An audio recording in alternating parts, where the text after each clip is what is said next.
बिस्मिल्लाहिर्रहमानिर्रहीम। अस्सलाम वालेकुम। मैं हूं रज़ा मेकन, आप देख रहे हैं IR के न्यूज़। आइए जानते हैं कुछ अहम अपडेट सदीक जान साहब से। आज 1 अक्टूबर है और दिन है मंगल का। वैसे तो हमने बात करनी थी सुप्रीम कोर्ट ऑफ पाकिस्तान पर कि सुप्रीम कोर्ट ऑफ पाकिस्तान में आज क्या हुआ है, लेकिन एक और बड़ी खबर सामने आई है जो कि इस वक्त सियासी सूरत हाल में सबसे बड़ी खबर है, और वो ये है कि इमरान खान साहब के साथ एक मरतबा फिर ये रब्ता किया गया है और इमरान खान से ये रिक्वेस्ट की गई है, इमरान खान से ये दरख्वास्त की गई है कि आप 4 अक्टूबर को जो इस्लामाबाद में एहतजाज की आपने कॉल दी है, उस कॉल को अभी आप मौखर कर दें, अभी आप 4 को ना करें, क्योंकि इमरान खान साहब को ये दरख्वास्त की गई है कि ये एक बहुत क्रूशल टाइम है। ये टाइम ऐसा है कि जब जो मलाइशिया के प्राइम मिनिस्टर हैं वो आ रहे हैं, चाइनीज़ प्राइम मिनिस्टर ने आना है, SCO हो रही है, बैरून मुल्क से मेहमान आ रहे हैं, उहदेदारान आ रहे हैं, तो लिहाजा आप ये मेहरबानी करें और अभी आप इस मौके पर एहतजाज ना करें। अब देखें इमरान खान साहब क्या कहते हैं, क्या करते हैं, वो तो बात की बात है। मेरी तहरीक इंसाफ के जिन लोगों से बात हुई उनकी क्या राय है वो मैं आपके सामने रख देता हूँ। गो के देखें, जब 22 अगस्त का PTI ने जलसा मुलतवी किया था और 8 सितंबर पर ले गए थे, तो उसकी वजह ये थी कि क्योंकि उस दिन सुप्रीम कोर्ट ऑफ पाकिस्तान में काजी फाइज ईसा साहब के ख़िलाफ़ एक पूरा माहौल बना हुआ था, मुबारक सानी केस था और उलमा और मुख्तलिफ़ तंजीमें जो है वो सरापा एहतजाज थी, और एक क्रिकेट टीम भी आई हुई थी और एक और भी कोई इवेंट था। तो कहा गया कि ये 2-3 बड़े इवेंट और चीज़ें हैं, तो इसलिए आपसे रिक्वेस्ट है कि आप मेहरबानी करें और आप इस एहतजाज को मौखर कर दें, और हम आपसे एक कमिटमेंट करते हैं कि आपको NOC हम देंगे, बल्कि जिस लम्हे आप एहतजाज मौखर करेंगे उसी लम्हे आपके हाथ में NOC पकड़ा दिया जाएगा। वो बात वही हुई, जैसे उन्होंने ऐलान किया साथ ही उनको NOC मिल गया, लेकिन उसका तहरीक इंसाफ पे बहुत नेगेटिव असर हुआ था और तहरीक इंसाफ के कारकुनान बहुत बदजन हुए थे, मोरल काफ़ी डाउन हो गया था। गो के फिर 8 सितंबर का जो जलसा था उसने तो तहरीक इंसाफ को फिर दोबारा उनको बहुत ज़्यादा हौसला दिया और रिवाइव हो गई तहरीक इंसाफ। वो जो सेंटीमेंट्स नेगेटिव थे वो भी ख़त्म हो गए,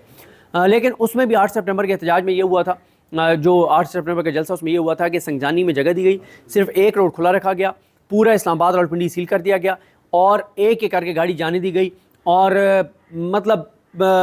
इजाज़त ऐसे दी जैसे इजाज़त ना दी हो। अगर इजाज़त ना दी होती तो वो ज़्यादा बेहतर था, तरीके से उससे बेहतर शो कर लेती, लेकिन खैर वो हो गया। फिर एक हुआ, फिर लाहौर में भी आपको पता है काना में दे दिया, मोशी मंडी में, और वो कर लिया। फिर इमरान खान साहब बरम हो गए। इमरान खान साहब ने कहा कि एनफ इज़ एनफ और अब ये कोई ड्रामा नहीं चलेगा, और इमरान खान साहब ने कहा कि अब आपने रावलपिंडी में सारे NOC की दरख्वास्तें वापस ले लें, अदालतों से सारे केस वापस ले लें, और अब रावलपिंडी में जो है वो एहतजाज होगा। रावलपिंडी में 28 सितंबर को जो एहतजाज की कॉल थी उस पर आपने देखा कि और यहाँ पे मैं आपको एक और ख़बर देता चलूँ कि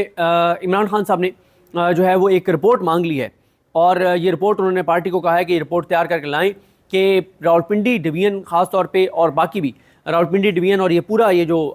एक एरिया है, इस पूरे एरिया में जो है वो कितने टिकट होल्डर्स थे MNA के और कितने MPA के टिकट होल्डर थे, क्योंकि आपको पता है कि रावलपिंडी डिवीज़न में और इस पूरे एरिया में जो है वो PTI को MNA की तो कोई सीट नहीं दी गई, जो कि कमिश्नर रावलपिंडी ने बताया कि 70 हज़ार की लीड से PTI वाले जीत रहे थे, लेकिन फिर उन्होंने कहा कि हमने धांधली की, मैं एतराफ़ जुर्म करता हूँ, और उसने कहा कि मेरे साथ काजी फाइज ईसा, यानी मेरे साथ नहीं, इस पूरे जुर्म में काजी फाइज ईसा उसके अंदर राजा जो हैं वो शामिल हैं। और फिर उस दिन से आज तक काजी साहब ने उनको नहीं बुलाया अपनी अदालत में, और इमरान खान बार बार ये कहते हैं कि कमिश्नर रावलपिंडी चट्टा साहब कहाँ पर हैं, उनको काजी ने बुलाया क्यों नहीं है अगर उनकी बात गलत थी। तो लेकिन रावलपिंडी वाले पे मैंने आपको बता दिया कि अभी तो तहरीक इंसाफ के MNAs MPAs, अच्छा MNAs के हवाले से मैं आपको ये क्लैरिफिकेशन दे दूं कि तहरीक इंसाफ ने अपने MNAs को तो रोका हुआ था। उनको इसलिए रोका हुआ था कि इस वक्त आपको पता है कि तहरीक इंसाफ के MNAs जो हैं उनको जो है वो घात लगा के और उनको ढूंढा जा रहा है कि कोई MNA मिले उसको उठाया जाए, और मतलब जो प्यार से मान जाए, जो पैसों से अपने आप को बेच दे ठीक है, वरना उसे थ्रेट किया जाए, टॉर्चर किया जाए, उसको जो भी जिस तरह से भी वो करके और उसको काजी फाइज ईसा साहब की एक्सटेंशन के लिए वोट देने पर रजामंद किया जाए। तो इस तरह से यानी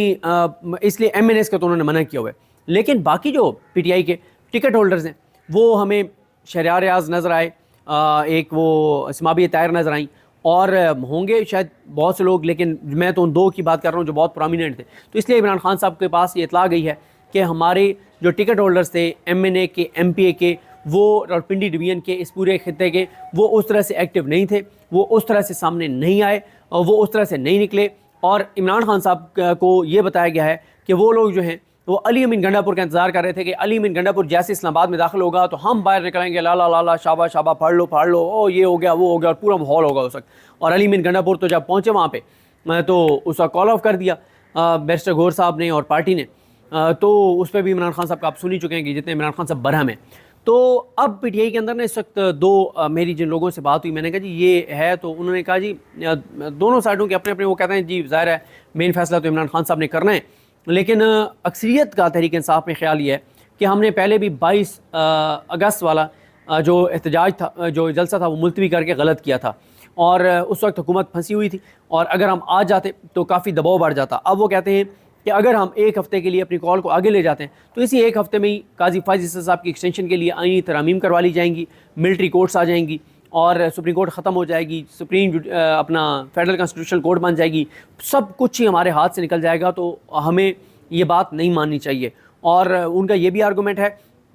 कि अगर आज हमें ये दरख्वास्त की जा रही है इमरान खान को कि आप अपने एहतजाज को मौखर कर दें और आप अपने एहतजाज को आगे ले जाएँ, तो कल ही इमरान खान और बुशरा बीबी की जो बेल है वो मुस्तरद करवाई गई एक जज के ज़रिए, जो कि किसी सूरत में वो बेल मुस्तरद नहीं हो सकती थी, क्योंकि वहाँ पे ना उनकी से मज़ीद कोई तफ्तीश करनी है, ना कोई रिकवरी करनी है, ना कोई ऐसी चीज़ है, कोई मकसद नहीं था बेल रिजेक्ट करवाने का। लेकिन हमें कल मैसेज दिया गया कि तुम्हारी ऐसी की तैसी, नहीं आने देंगे इमरान खान को और बुशरा बीबी को बाहर, और ये सारा कुछ। और फिर जिस तरह से बुशरा बीबी के साथ साहिबा के साथ रवैया रखा जा रहा है कि आप सुन चुके हैं इंतज़ार हसन पंजोता से और नईम हैदर पंजोता से कि उनके सर से दुपट्टा उतार के और बालों तक को जो है वो सर्च किया गया और उनकी बॉडी सर्च की गई और उनको कहा गया कि आप जो है वो कोई अदालत से कोई चीज़ तो नहीं लिए अपने साथ, और तज़हीक की गई। रात को 2, ढाई, 3 बजे पीटीआई वाले ये कहते हैं कि उनको जगाया जाता है, उनको उनकी तज़हीक की जाती है, तजलील की जाती है, उनको टॉर्चर किया जाता है, और ये कि किसी तरह से बुशरा बीबी टूट जाएं। लेकिन वो नहीं टूट रही। वो पहले दिन उन्होंने कहा था कि मैं इमरान खान की ताकत बनूंगी, कमज़ोरी नहीं बनूंगी,